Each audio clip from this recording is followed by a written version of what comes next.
This is Democracy Now!, democracynow.org, The War and Peace Report. I'm Amy Goodman, broadcasting from Stockholm, Sweden.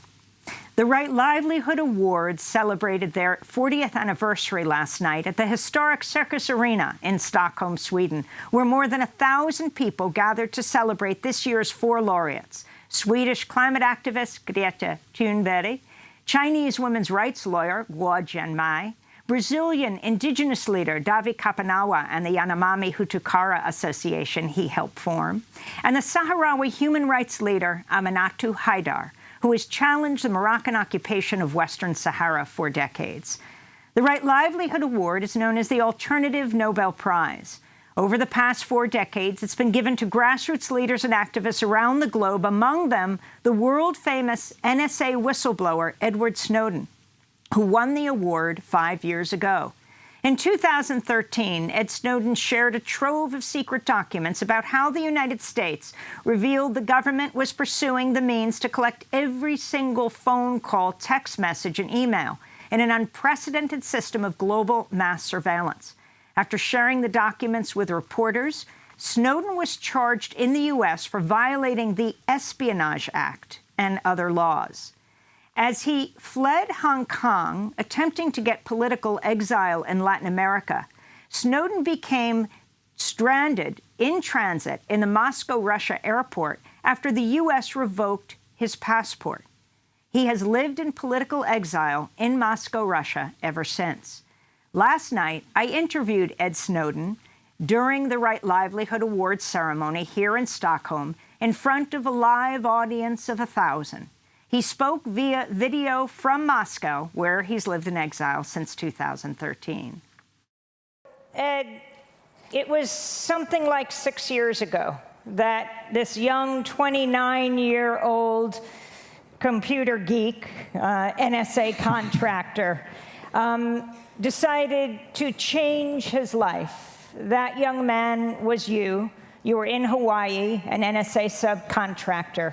Explain why you made the decision you did to turn what seemed like an idyllic life upside down and leave your country, the United States.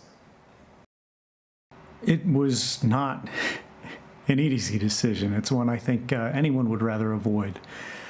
But there's a question that we all face when we come into contact with things that call into question our deepest beliefs.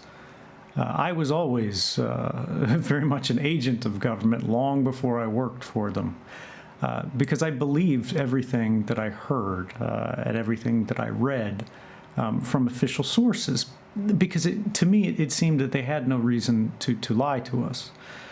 But through my time in government, as I moved to more and more senior positions and worked more closely with each of the systems, I began to see more evidence that the private truths of what government was actually doing these things were very different than the publicly presented versions of it. And nowhere was this more clear than in what I witnessed in the creation of the system of global mass surveillance. This is a system that I wrote eventually in that year to a journalist by the name of Laura Poitras. Was totally indiscriminate and far beyond even the very loose restrictions of American law and, I think, international standards that we've come to accept regarding surveillance. This was a new system that saw everything that you did and did not care or bear any regard whatsoever to the difference between those suspected of crimes and those who had done nothing wrong. This is a system, the first system in history, that bore witness to everything, every border you cross, every purchase you make, every call you dial, every cell phone tower you pass, friend you keep, article you write, site you visit, and subject line you type, was now in the hands of a system whose reach is unlimited, but whose safeguards were not. And I felt, despite what the law said, that this was something that the public ought to know. So tonight,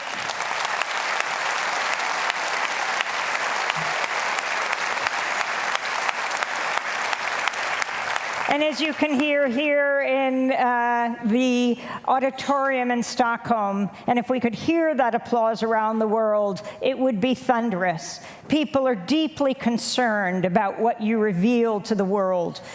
Two of the journalists won Pulitzer Prizes for working on that with you, receiving the information and putting it out to the world, Glenn Greenwald and Laura Poitras.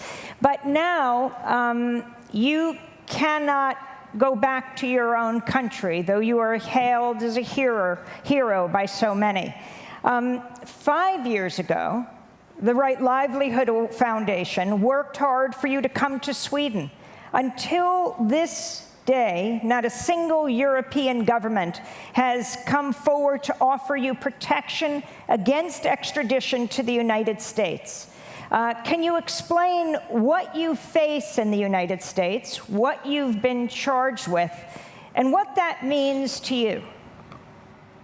Well, there's certainly no question by any legal expert or even political opinion maker that what I face in the United States is an extraordinary process of what I believe internationally is well recognized as persecution rather than prosecution. The potential sentence and the likely sentence for telling the truth, which the government does not contest is what happened here, is that I would die in prison. And yet, despite that, and despite the threats that those in Europe who have offered me support in government have faced when they have tried to cross that line and officially protect me, which I think is something that we all regret and we would like to see change in the future. When we look at that dynamic, when we look at this current status quo, the fear that consumes even the allies of the people and government of the United States, when it comes to standing for protecting people who tell the truth. I think everyone who looks at this realizes this is an extraordinary moment in our history.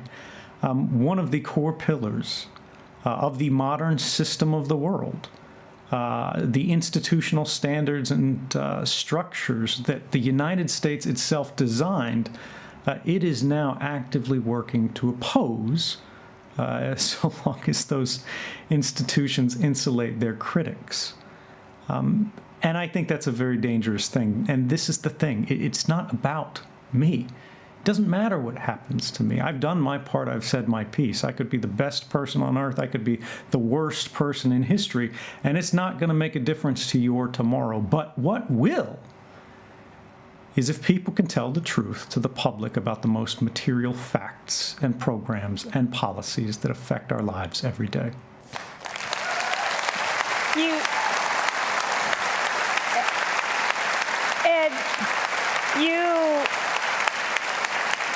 You currently have Julian Assange at a maximum security prison in England, facing 175 years for espionage in the United States. You have Chelsea Manning back in jail in the United States. You concerned that you won't face a fair trial in the United States.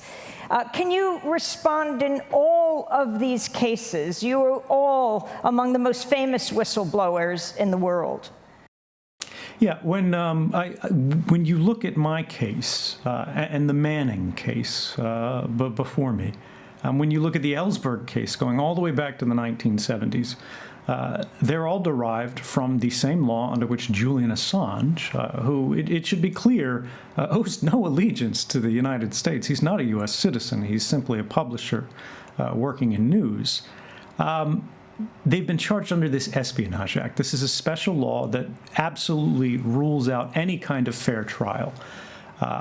Going back to the 1970s, when Ellsberg tried to tell the jury why he did what he did, his lawyer asked him, Mr. Ellsberg, why did you copy the Pentagon Papers, which was the secret history of the U.S.'s true involvement in the Vietnam War? The prosecutor for the government said, objection. This is not something the jury is allowed to hear. And the judge agreed with it. He silenced Ellsberg, and he silenced our ability to hear why these things were done and for the jury to consider not only was this legal, but was it moral? And this, I think, is the sad history of the United States government's relationship to the press in the last decade. They have been more and more concerned with what is legal than what is moral. And what began with Ellsberg is an extraordinary case against a lone individual which challenged the government's involvement in the war, was challenged by a new generation of whistleblower like Chelsea Manning, who revealed torture and war crimes, indefinite detention on the part of the United States government in places like Iraq and Afghanistan and Guantanamo Bay in Cuba. My own involvement in the revelation of global mass surveillance. And in every case, we were charged under this same law that forbids the jury to consider if this was something that did more good for the public to know than it did harm to the government in terms of inconvenience or theoretical risks of investigative journalism in a free society. And this is where we get to this crucial part in the story. We moved from an individual and exceptional case that was not repeated for decades and decades in the Ellsberg instance to something that under the Obama administration, he charged more sources of journalism using this special law than all other presidents in the United States, history of the United States combined. And now, under the Trump administration, we have taken one more step. We have gone from the United States government's war on whistleblowers to now a war on journalism with the indictment of Julian Assange for what even the government itself admits was work related to journalism. And this, I think, is a dangerous, dangerous thing, not just for us, not just for Julian Assange, but for the world and the future. If we allow developed democracies to imprison their political critics and dissidents, to people who call into question the legality, the propriety, the morality of their policies and the prosecution of their wars, we will embolden the most authoritarian regimes on earth. And we will be the ones who our children question when they ask how the world that they were inheriting came to be. That's 2014 Right Livelihood laureate and NSA whistleblower Edward Snowden speaking from Moscow at last night's Right Livelihood Awards here in Stockholm, Sweden. He couldn't join us because he's in political exile there as he faces espionage charges in the United States.